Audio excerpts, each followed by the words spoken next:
Hey guys, I am back. I know it has been a minute. I went to college, as you can see from the bleak backdrop behind me. I don't really decorate my rooms, so it looks a little grim.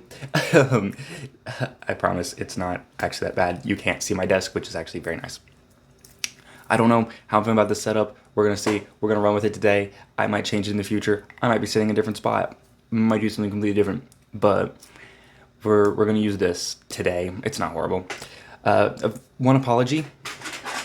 I don't know if you can you hear that? Like my yeah, dorm chair doors are going to be shutting, slamming sometimes. I apologize. There's nothing I can do about it. And I have a giant bay window right here that cars drive past frequently. Nothing I can do about these things. But we're going to do this anyways. I am trying to get back to doing some YouTube stuff. Like I said, I am back at college, so I'm way busier.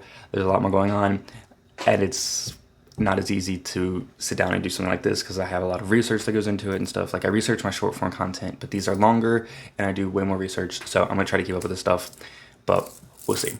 So I want to talk about something that's been going on in the British Isles today, and that is this sort of boiling point that they have reached. We're going to be covering a few events, some in brevity, some in a little more detail, and we're also going to just be covering a few concepts. I'm going for my first ever short video. We'll see if I can do it. I have hope. I have belief in me. So we're going to be talking about stuff like that and just sort of looking at a overview of why the UK might be at this tension level that it's currently at. So without further ado, let's talk about the very first thing, and that is what happened on the 13th, so yesterday, because I'm filming this on the 14th, and that is the Unite the Kingdom rally that happened on September 13th, 2025. Very pivotal point, I feel like, in how the environment in the British Isles is really looking right now. It was put on by Tommy Robinson, who I'd heard about before, a right-wing guy, right? You've probably heard that he's anti-Muslim, racist, extremist, and you might know that he went to jail.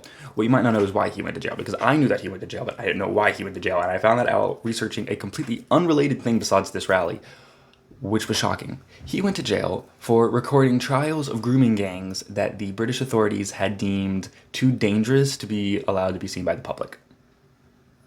So yeah, we're going to talk about that as well. But the Unite the Kingdom rally focused heavily on freedom of speech, like the concepts of the First Amendment in America, which would include freedom of journalism, which would mean, yeah. Anyways, freedom of speech, anti-illegal immigration, some anti-Muslim sentiment, I will say, but that was primarily focused at Sharia law, as well as a little bit of memoriam to Charlie Kirk. So there was around 100,000 to 150,000 ralliers, we'll call them ralliers or rally goers in attendance, with around 5,000 protesters to show up. These were anti-racist and we'll also say like pro-Hamas, pro-Palestine protesters there to push back against the, well, rally goers, the attendees. I'm going to put in some footage of that somewhere throughout this clip that sort of shows them on one side and the protesters on the other with the police in the middle. I put it up on my social medias and I captioned it something like, it's a bit of a chilling image because it really shows the West against the East, specifically the Middle East, with a corrupt government in between it. Very unfortunate sight because, it's not, I don't want to say because I'm going to get into this a lot more in this video. I do want to say that it's not about this color, it's not about the skin color, it's about the culture. Muslim culture, and some of the other cultures I'm going to talk about in this that have really taken root in the British Isles is not something that is generally viewed as the West as compatible. That's because the West has traditions and morals that these sorry, my hat's breaking. There we go. Traditions and morals that these cultures kind of circumvent and I just made it worse. Circumvent and ignore. They don't share the same beliefs and morals that people in the West do. So that's part of why this happened. That you can put there to stop people coming through. You can push against people.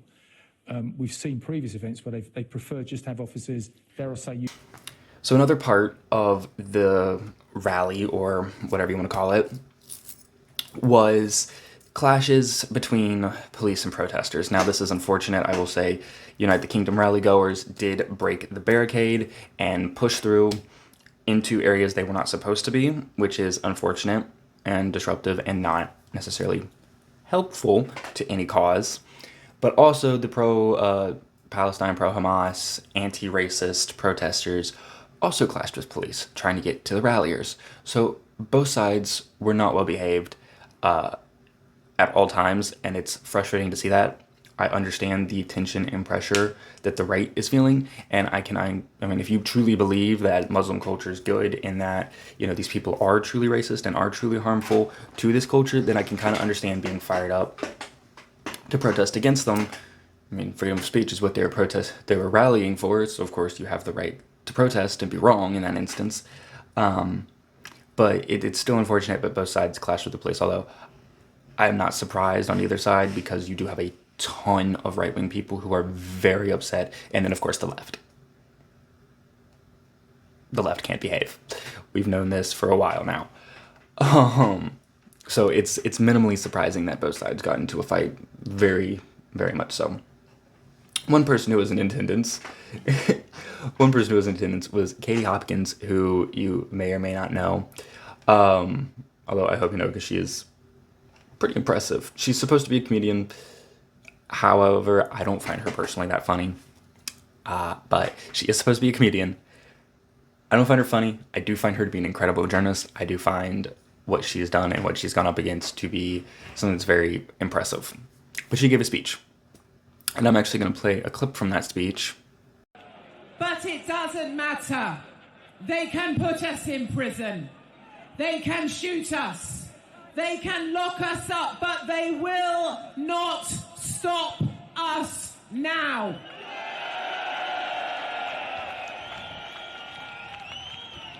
Because we are not here because we hate. We are not here because we want bad things for other people. We are here because we grew up knowing freedoms, and we will get those freedoms back for our kids and our grandchildren. Yes, we will. So yeah, a very impressive speech. This is one small clip from it. It was about 5 minutes long in total. I listened to the whole thing. I enjoyed it. I was impressed. There was a lot of claims that this whole event was based in racism, and one reason for these claims was the flying of the Union Jack and the cross. If the sight of your country's flag makes you think racist, which we've had this issue in America, where people automatically associate the American flag with the right and racism, if that's what your party believes, that the flag of your country is racist, you're the problem. Okay? You're the problem. Mm-hmm. You are. So yeah, if you see your country's flag and think racism, you are the problem. The whole problem, actually. Probably. I mean, you could be right in some instances. This isn't one of them. Lord have mercy. It was just a really, really impressive event, in my opinion. And interestingly timed. I don't know exactly, obviously, when this was planned and when this was designed to take place, if this was spurred on by the assassination or if it was just coincidental. But either way, impressive, and I wouldn't necessarily say I'm happy to see it. I'm happy to see the people who didn't get into fights with the police. I mean, some of the pictures that came out of this were absolutely badass. Like, they're dope.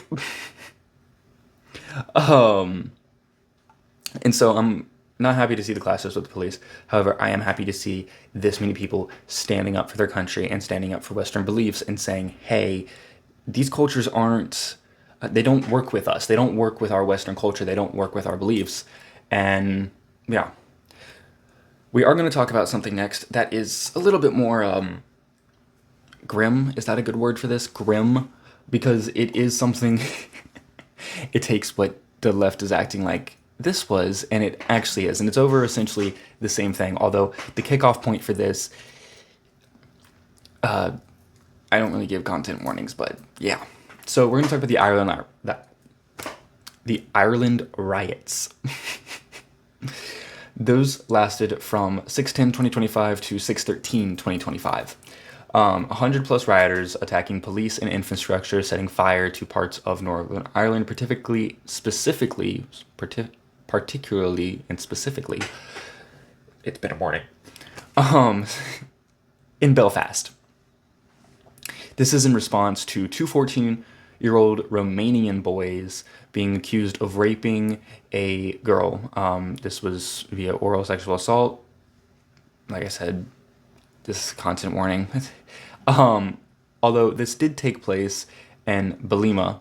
Now, this whole thing started on social media when a father of a different girl who was raped, he called for basically a meeting, a vigil of sorts, of people to sort of stand against the fact that this has been happening in the UK. And we're going to way more into that in a second. But this has been happening in the UK a lot, where you have these immigrants doing these things. And so the father wanted to hold a vigil and sort of stand in opposition to this as a group. This was supposed to take place at Kin's car park at 7:30 p.m. on Monday. By 10 p.m. that Monday, the vigil turned into a fiery riot. And I'm saying fiery, not bloody yet, because all that was happening was fires were started and some people were trying to break into buildings. And actually, here is some footage from that.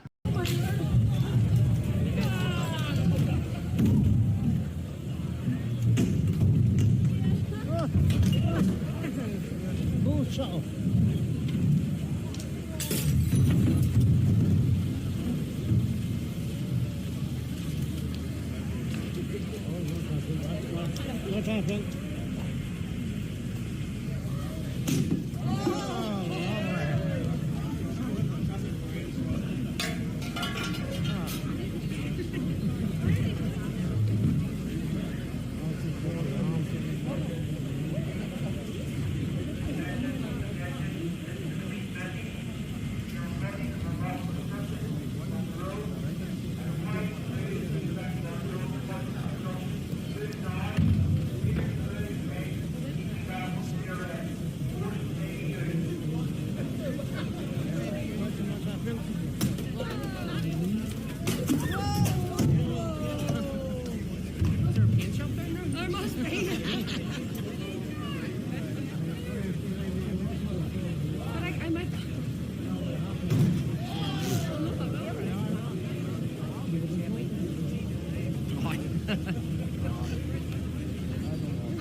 What did they say?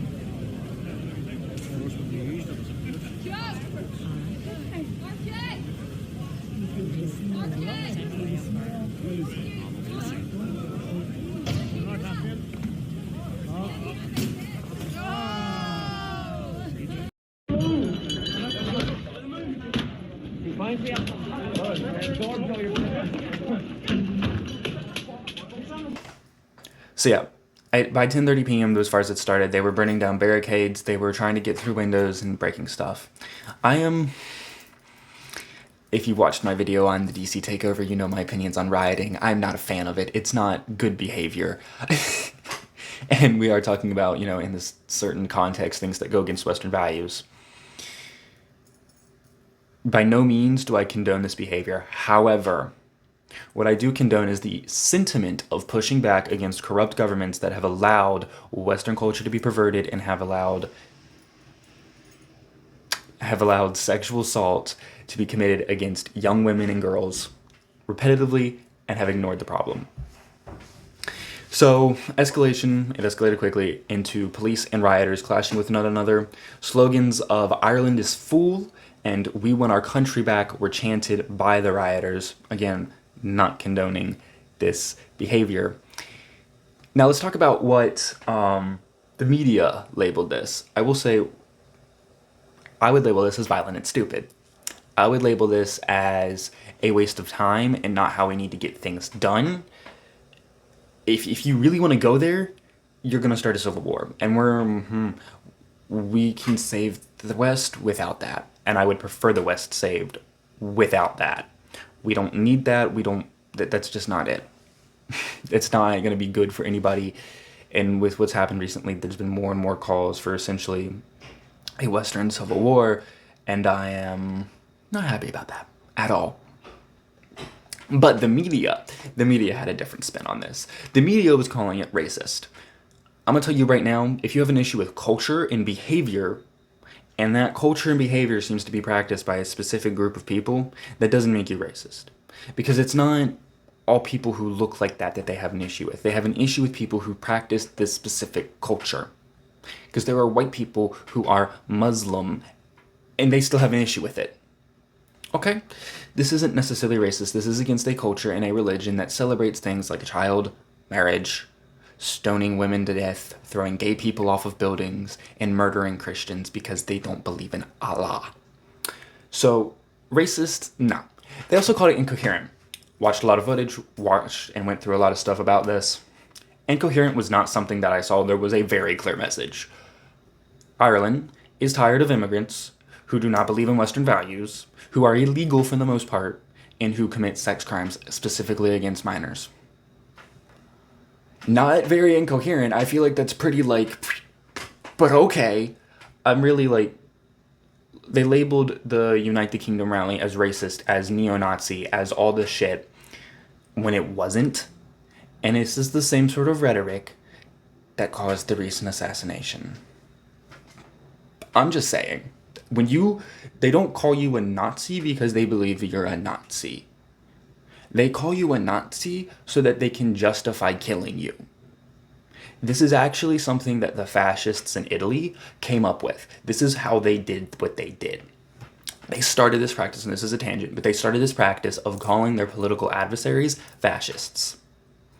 Fascists started the practice of calling their political adversaries fascists so that they could then take them out and be justified in doing that and say, look, I killed a fascist to save you.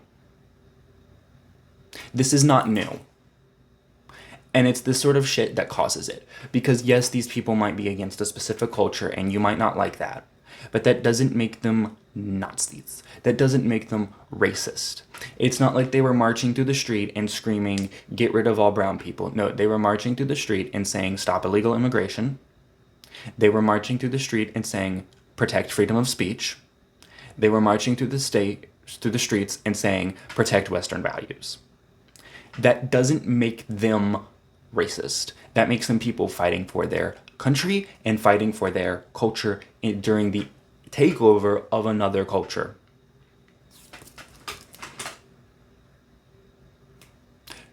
This rhetoric of constantly disagreeing with people and using extremist language to define them when you don't even actually intellectually interact with their arguments is what causes things like what happened last week. This is being filmed on 9/14/2025, so it's disgusting. And fun fact, the behavior was started by fascists in Italy. So sorry for that tangent. I just wanted to, obviously I do not condone rioting.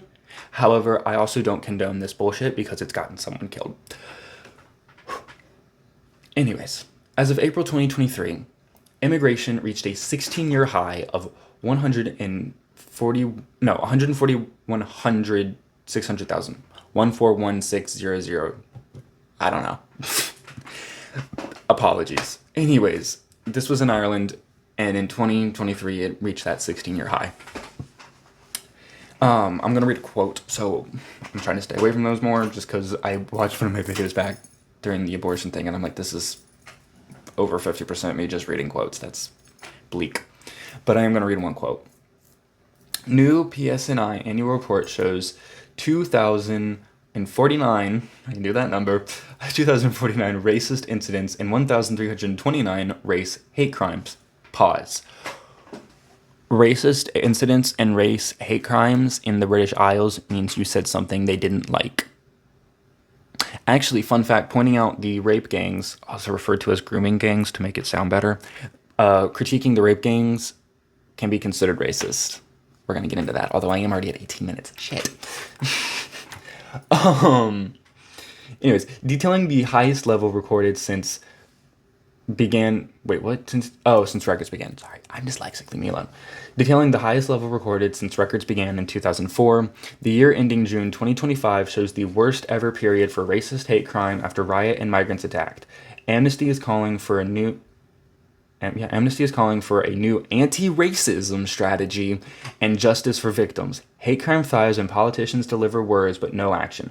Racism has no place here, and it's time for our institutions to provide it. Patrick Corrigan. That's the German who I'm quoting. When they say racist, they do mean speech. What isn't okay is assaulting someone because of their race. That's a hate crime. That's gross. That's foul. That's what Jesse Smollett pretended happened to him without his sexual orientation.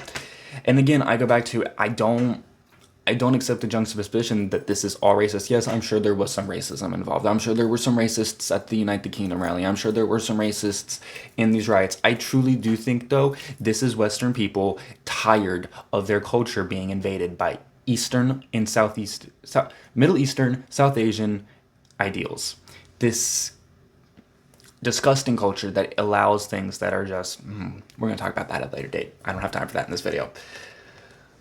So what I do want to ask and do want to talk about a little bit, and this comes from another article I read that was essentially talking about how some immigrants do feel concerned. And I do kind of agree with this, because not all immigrants from those countries are bad. Not all immigrants from those regions are bad. Not all immigrants from those cultures are bad. It's the ones who don't do certain things. And so my question is, where is the line? What are the things that separate the people from those cultures who are a problem and who are a threat to the West from the people from those cultures who are not a problem and who are a benefit to the West? And I think I kind of know where the line is, but I'm going to ask you guys. So respond in the comments. Where is that line? Is it assimilation? Is it naturalization? Is it natural birth? Are historical racial groups really the answer? Or is it selectionism? Y'all tell me below which of those you think it is. And I'm going to tell you my opinion real quick right now. I really think it's selectionism and assimilation that allows us to be able to bring in people from other places into the West, into any country really, that makes it beneficial. You can't just let anybody in. You let a bum in, what are they going to do?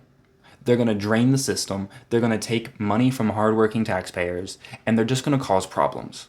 But if you vet your people, if you use a selectionist immigration policy that vets people coming into your country and selects the best of the best to come in and benefit your society, then you're automatically starting off better. And then if assimilation is not necessarily legally required, but is the cultural expectation, and it is okay to not accept anything less, then they're gonna assimilate and they're not gonna pervert our culture.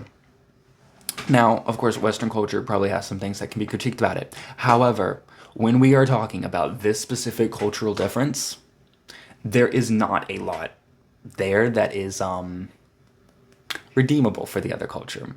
And whereas Western's cultures might exist, there might be problems there might be areas of improvement, as my organizational behavior professor calls it, an area of opportunity. There might be that in Western culture. There are millions of areas and opportunities in these other cultures, though. They are barbarous. They celebrate things that are disgusting, pervasive, and have no place in the West. Although apparently they do have places in the West, but we're not gonna. Celebrating the murder and assassination of someone simply because they had speech you didn't like is a sign that you are a whole ass problem. People are getting trashed. That's awesome. I'm not gonna run through all of these statistics because we're already at 20-some minutes. But I'm going to hit a few things real quick. So from 2020 to September 2024, the UK saw 175,000 plus. Dyspraxia is so much fun. Illegal immigrants in the UK. So 175,000. Wait, was that right? Anyways, illegal immigrants in the UK. This is a heavy increase in recent times, in unauthorized, that's what they call them. They call them unauthorized immigrations. They're illegal. Just call them what they are. Please and thank you. A heavy increase in recent times in unauthorized, illegal immigration. They've been denied asylum. So I will say the UK is denying asylum much more. They've stricken regulations on illegal immigration and asylum seeking, and this is from 2023 to about 2025, although 125,000 illegal immigrants are awaiting decision in the UK to be allowed entry. What becomes even more interesting is how they're getting there. They are leaving essentially France and Spain. They are leaving France and Spain, hopping in tiny boats and taking them across the channel into the UK. Riddle me this. Riddle me this. You're leaving continental Europe, hopping on a boat and going to a small island. Why? The other countries are just as liberal, I mean, except for maybe like Italy and Poland, and Germany is doing some interesting things. Everywhere else in there is going to accept you. Actually, wait, no, Portugal won't. Portugal won't let you marry a kid. I'm sorry. Did I forget about that? My bad. That was recent. My bad. My bad. I get it now. You can't marry a kid in Portugal. So sorry. I get why you're not going there. But what about France? France is pretty fucking liberal. Like, I don't... Why are we crossing the channel to specifically go to the UK in these numbers? What is the point? What is the point? Anyways, small boat crossing is the most common method of illegal entry in the UK, with a major spike in the number of individuals per boat as well. I think it is in 2024, the average was 51 people per small boat, which is wild. Over 1 million illegal immigrants have entered the UK since 2001, and we're just talking about the UK. We're not talking about Ireland as well. Ireland is sending illegal immigrants back to the UK. That's what they're doing. You cross from the UK into Ireland, they will send you right the fuck back. I do have a quote here too that I'm going to read. If they don't have the status to be in Ireland, we bring them to Dublin. They're removed on a ferry back to the UK on the same day. And that is a quote directly from the head of the Garde Nationale, Immigration Bureau, Deputy Chief Superintendent Aidan Minnock. I think I got all those titles right. But I mean, I respect it. If they don't have the status to be in Ireland, they literally just ship them back. Same day return. Same day return. It's like Amazon, but for people who shouldn't be in your country. Ireland has seen a massive spike in illegal immigration, though, from its southern border. This uptick is accredited due to stricter laws in the UK. Like I said, it's harder to get asylum, although it hasn't necessarily slowed them down. They're now just going through and going into the UK. So it is harder for them to get asylum in the UK, but it's not as hard for them to get asylum in Ireland, supposedly, although clearly they're cracking down on that. So there is an uptick in kind of, it basically kind of looks like this. They either come in from the south into Ireland, or they come into the south into England. And then seemingly, they cross the channel. And then they cross the channel. And then they cross the channel. They also, the UK is now threatening more strict deportation laws. We're going to get a little bit more into that in a minute. And this would send them back to African countries, Middle Eastern countries, and Southern Asian countries. And they don't want that. I'm not going to ask the obvious question. Also, Ireland's economy is flourishing, which adds to the appeal. Anti-immigration sentiment is common in Ireland. Illegal immigrants are taking housing, jobs, and other resources from Irish citizens. And I will say this is a sentiment felt strongest by natural-born citizens and people who have traditional and ancestral claims to the land. I mean, yeah, you might argue that white Americans don't belong in America. Cool. You know who is indigenous and who does have an ancestral claim to the British Isles? White people. Like, so that argument doesn't necessarily work there. Jumping a little bit southern in between the two, we're going to talk about the Isle of Man real quick, just because I think it's funny. So the Isle of Man just doesn't play this fucking game.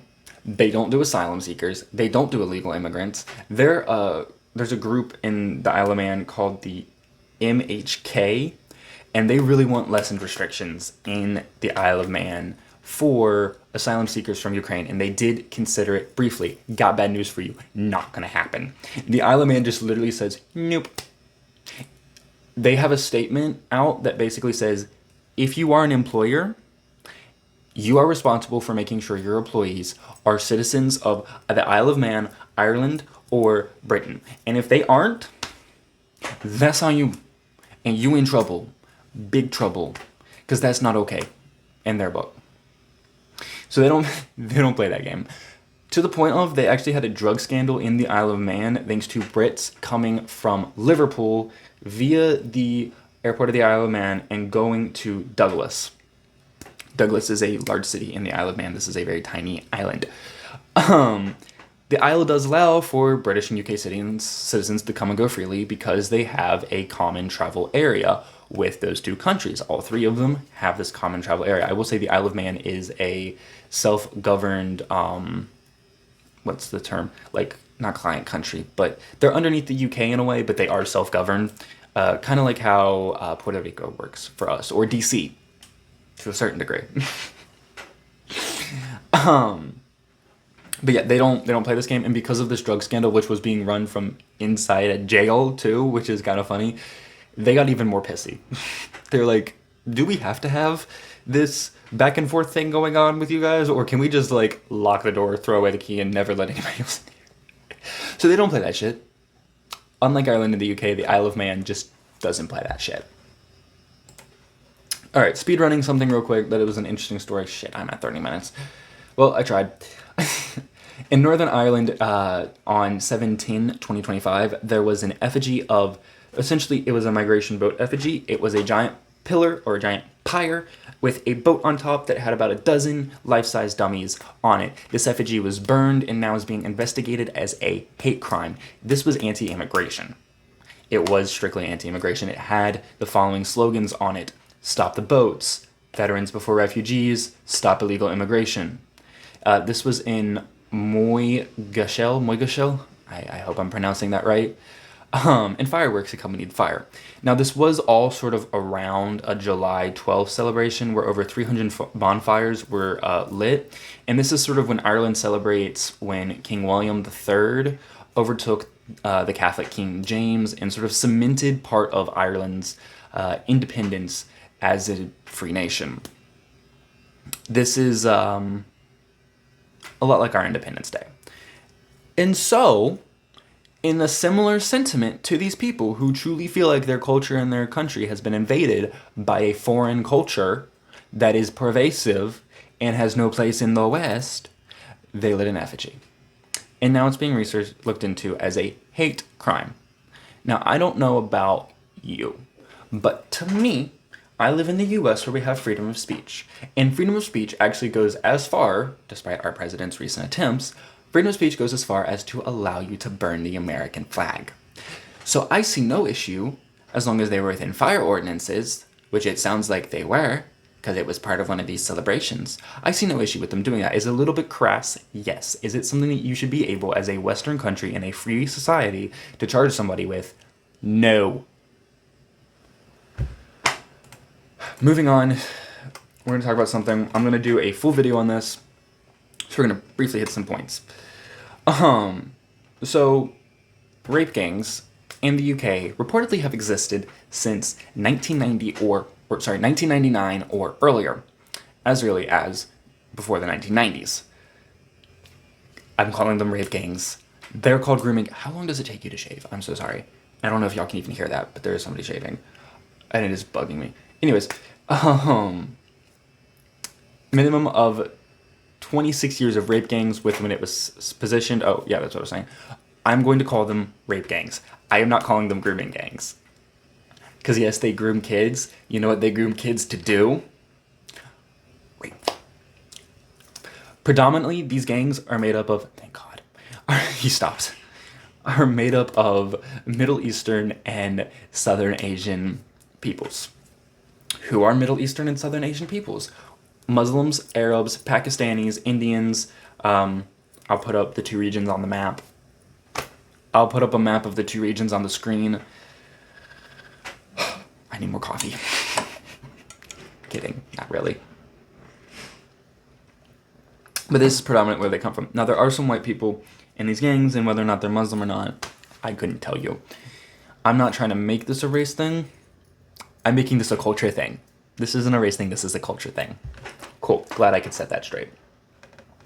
An overwhelming majority of rape gang members are these cultures and ethnicities, by the way. Just saying it, like, majority, like, overwhelming, like, yeah. What's interesting, and I mentioned this earlier, criticizing these gangs is seen as racist, xenophobic, and bigoted, and is considered a conspiracy theory and extremist by some leftist groups. I just want to sort of have a timeline and like list of offenses and stuff for that video because I went ahead and did a bunch of research. We're gonna mention a few things. In 2010, 11 predominantly Middle Eastern and South Asian men were convicted of sex crimes against children in Derbyshire. They had a literal plan where they would get these kids, groom them, coerce them, rape them, and release them. And this went on for years, and there was 11 men in this. What's really interesting, I mentioned this earlier, so in 2017, 29 men from a Huddersfield grooming gang were charged with sexually abusing and raping minors. The government put reporting restrictions to prevent the media from reporting on the case to hide it from the public, claiming it would cause bias and racism. This ban was criticized by Tommy Robinson, who was later jailed for 13 months, which was eventually reduced to 9 months, for admitting contempt. So contempt means you're in violation of the order of the court, not like order as in being told what to do, order as in like Robert's Rules of Order. So contempt means you're in violation of the order of the court. And he was found in contempt and confessed to being in contempt for filming the proceedings of this trial from outside the courtroom, looking in to make sure the public knew what was happening. Because the British government, the UK government, did not want this story to get out. They tried to cover it up, and this dude went to jail for releasing it. You know what we call that in America? You know what I call that? Top-tier investigative journalism and a hero. Yeah, he might say some fucked up shit. I really don't know. I haven't done research into this guy, and I'm just preparing for the comments. But that is the actions, that is the behavior of a dictatorship and of people who are doing something fucked up, and they know it.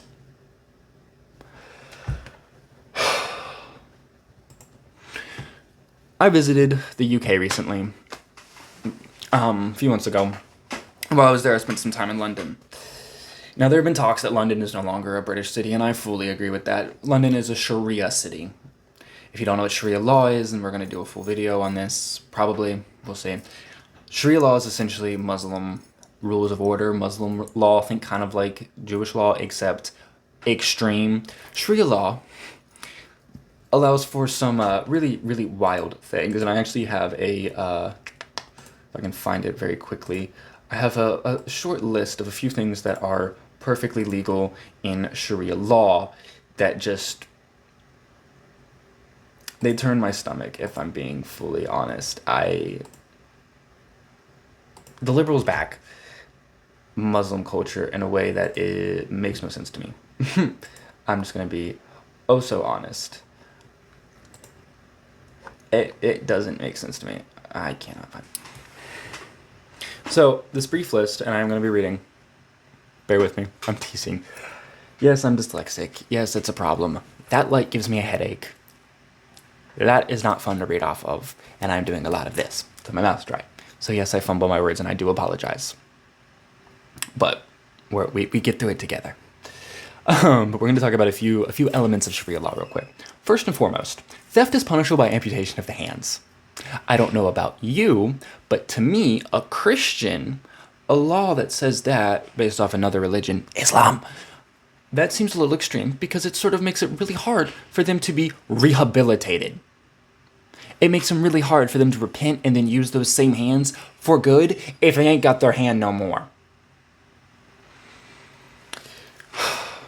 Criticizing or denying any part of the Quran is punishable by death under Sharia law. Oh my God.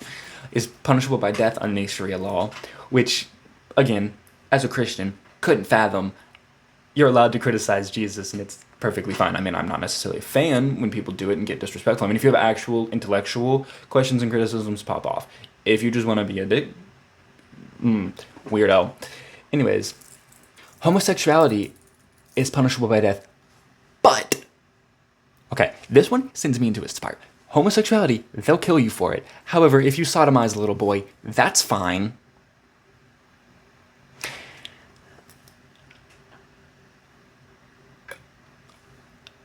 Girls' clitorises are required to be cut by Sharia law. I know a lot of people have issues with circumcision in men. There's good hygiene reason. We're not going to get into that. However, it's not as brutal as... we're moving on.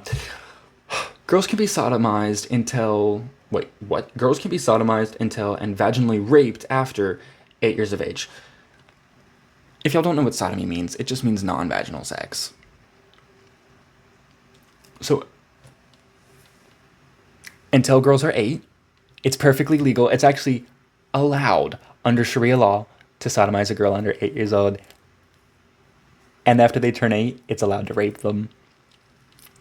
Definitely a culture and religion that's totally compatible with Western society, and I don't want to hear dick about anything like that. They don't practice it.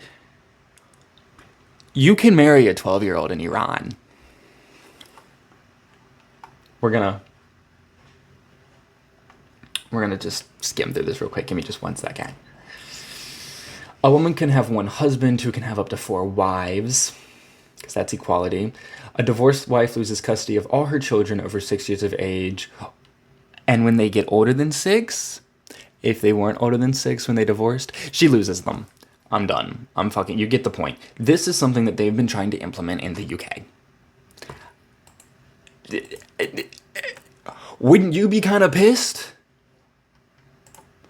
And then last but not least, the last thing we're going to talk about today is the Online Safety Act, or the Internet Safety Act, or the UK government decided that 1984 was a to-do list.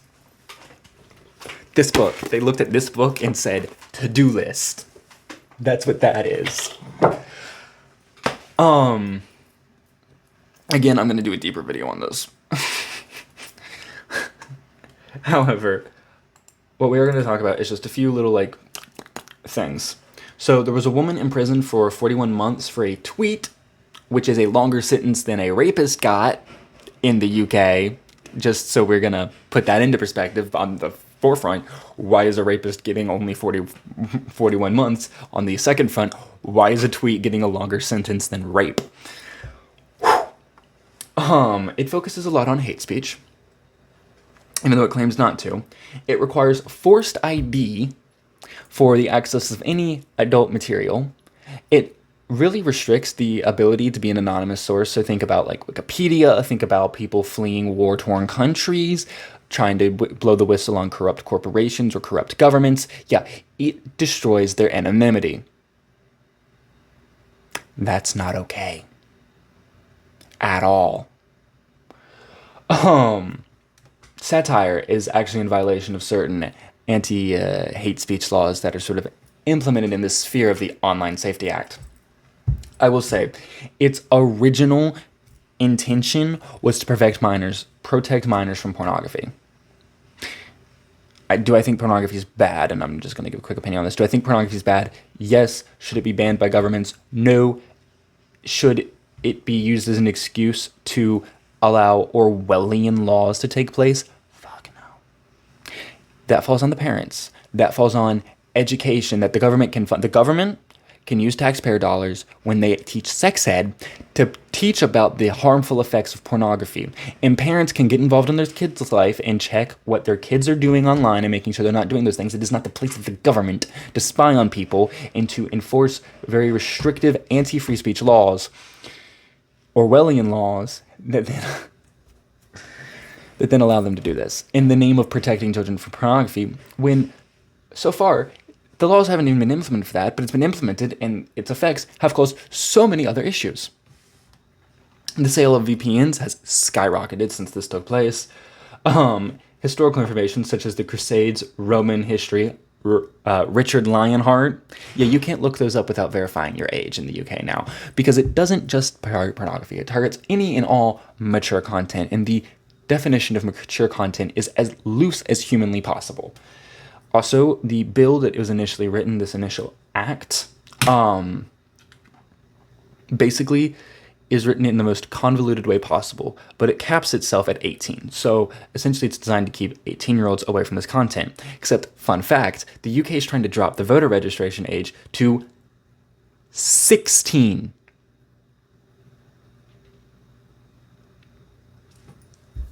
So you're going to tell me you're not going to allow 16-year-olds to look at adult content and learn about adult issues such as the Crusades, bring back the Crusades, but you are going to have them vote. Yeah, that's giving no voter ID, which is something the Democrats here in America push. Like that's giving that level of trying to force incompetent people to vote for you. Because that's what you would create. I'm not even saying that these kids are stupid. You would create incompetent people because they couldn't even access news websites. The New York Times is on a list of sites that you need to verify your age to get into.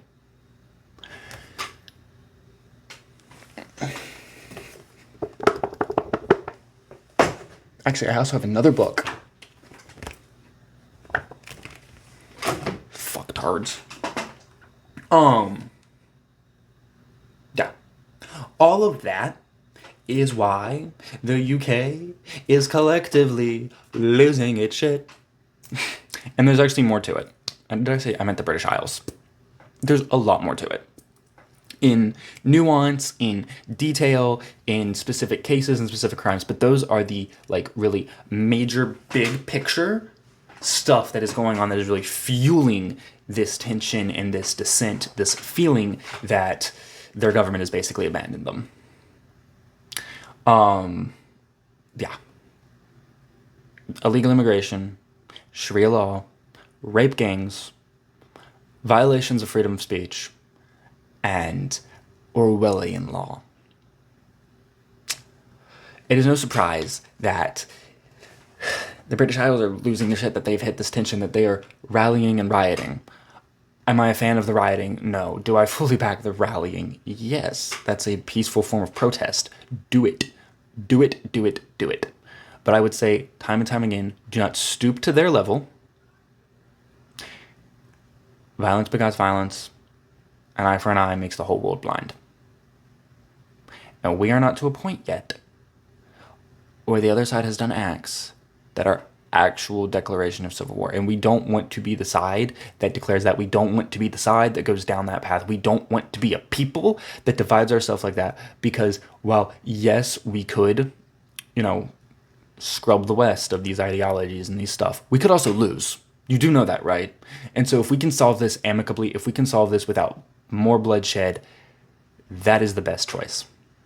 And so I encourage UK citizens to continue putting their flag up everywhere, to continue supporting Western values, to continue speaking out against these cultures that are abhorrent and abominations in the face of the Western world, to continue rallying and peacefully protesting, but do not riot, do not spill blood, do not do things that they would do to silence us because they disagree with us. I hope you'll have a wonderful rest of your day. I will see you all in the next one. I am going to go to brunch and have a wonderful rest of my day. It is a Sunday, so I will see you guys later. Yeah. Just be better than them. Stand up for what you believe in. Do not stoop to their level. And may the West and freedom fly high. Glory be to God. I will see you all in the next one.